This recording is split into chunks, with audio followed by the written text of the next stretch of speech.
of options, and as the number gets bigger they have to make many more options, and it is very slow. Modern cryptography depends on this. Most of our public and private keys and modern cryptographic theory depend on us creating gigantic, supersized numbers and pre-computing the divisors of those gigantic numbers, and those are the keys. And since it doesn't take a normal computer that long to figure this out, it can take 5,000 years, 50,000 years, 5 million years, depending on the size of the number. So, we're safe. That's how Bitcoin works, that's how banks work, that's how modern cryptography works. But what about a quantum computer? A quantum computer takes its widgets and immediately starts trying all the options, and in a nanosecond it suddenly says, okay, 91, I think there's a 90% chance that it's 7. And I also have a 90% chance that 91 divides 13 is divisible, and that 91 divs that is divisible. He wants more. I keep calculating, but in the first microsecond I have a 90% probability. So what does one do? Because one would say, what the hell do I care about the probability? But since the probability is very high, one takes a normal computer, takes that number and tests them, and one says, oh, man, this is real. 7 and 13 are correct. Quote, boom, decrypted computing. That's how a quantum computer works. It generates a probability, and then with a classical computer it goes back and checks the results, and the computer security of the planet is over. Because, for example, 91 is a small number, but how long does it take a normal computer to check the factor of 67833091128? Well, it's going to take a lot of time, whereas a quantum computer doesn't care. As long as the number fits the qubits, boom, it solves it. And if it doesn't, there are algorithms that make it work. For the vast majority of algorithms, quantum computing is not the answer. You're not going to use a quantum computer to play The Witcher 4. You're not going to use a quantum computer to compose music.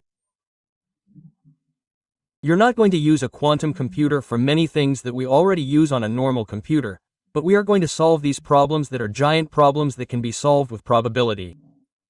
In short, at the quantum level, you look at the options and then normally you look at the verification.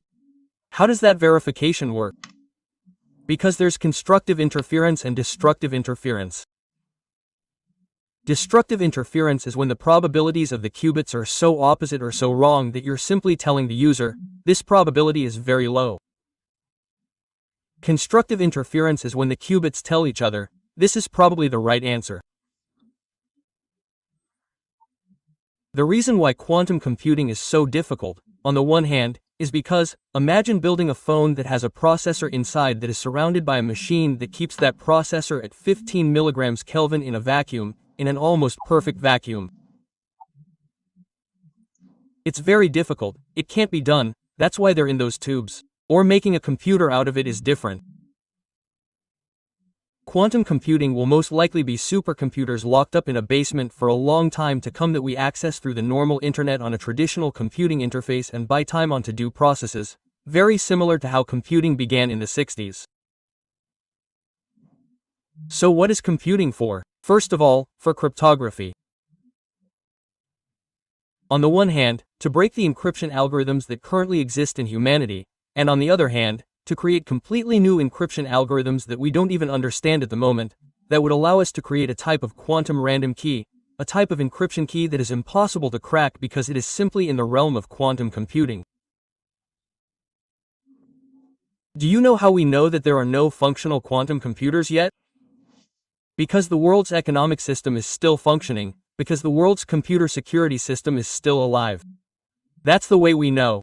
You might say, oh no, but surely Russia, sure Hong Kong, sure China, sure, no.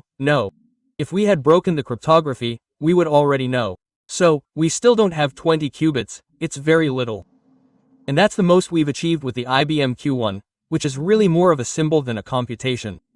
Another way in which quantum computing is used is in simulation. For example, they simulate a molecule. That will allow us to simulate protein chains depending on the angle at which they bend to do something completely different. The way in which they bend in a spiral is what generates DNA, esoteric nucleic acid, which is what generates life on planet Earth. Likewise, the different protein chains and their bending angles are what allow us to discover new medicines and new alternatives to basically make humanity live much longer.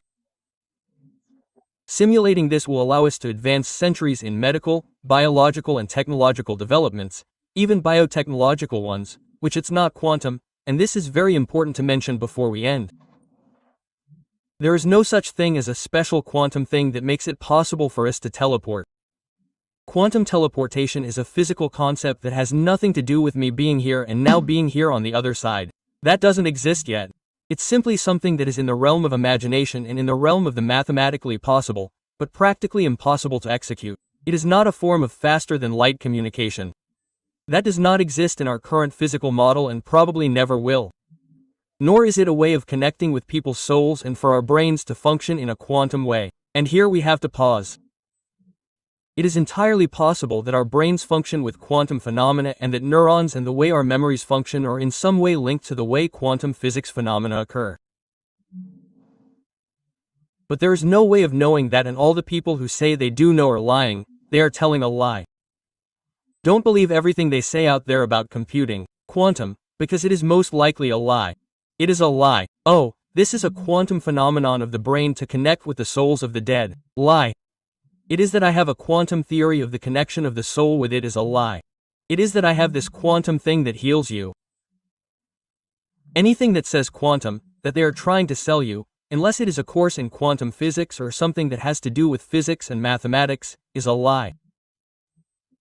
The only companies that have quantum computing available at this time are IBM, Google, DWA and Rigetti. And none of them are in a position to use quantum computing for real things, for things applicable in industry. Anything that sounds like the quantum soul or the quantum phenomenon of human beings is not a lie.